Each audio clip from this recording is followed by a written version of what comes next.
अभिनेता शाहरुख खान हा नेहमीच कोणत्या ना कोणत्या कारणामुळे सतत चर्चेत येत असतो।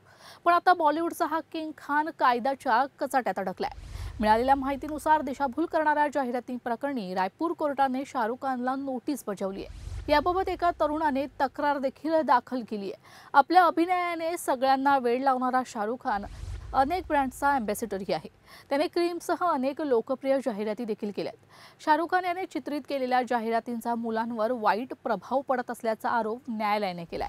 फेअर अँड हँडसम, विमल पान मसाला, रम्मी यासारख्या जाहिराती समाजात संभ्रम पसरवत आहेत, असं देखील कोर्टाचं म्हणणं आहे। फैझान खान नावाच्या व्यक्तीनं शाहरुख खान याच्या विरोधात तक्रार दाखल केली आहे। शाहरुख खान सारख्या सेलिब्रिटींच्या दिशाभूल करणाऱ्या जाहिरातींमुळे कॅन्सर आणि गरिबीसारख्या समस्या वाढत आहेत। तसंच समाजावर नकारात्मक परिणाम होतोय, ज्याचा थेट परिणाम मुलांवर होत असल्याचा आरोप वकील फैझान खान यांनी केला। तर मिळालेल्या माहितीनुसार 29 मार्च रोजी रायपूर कोर्टाने शाहरुख खानकडून नोटीसीवर उत्तर मागितले। हा व्हिडिओ तुम्हाला आवडला असेल तर कमेंट करून नक्की सांगा। यासाठी लोकशाही फ्रेंडलीला लाईक, शेअर आणि सबस्क्राईब करा।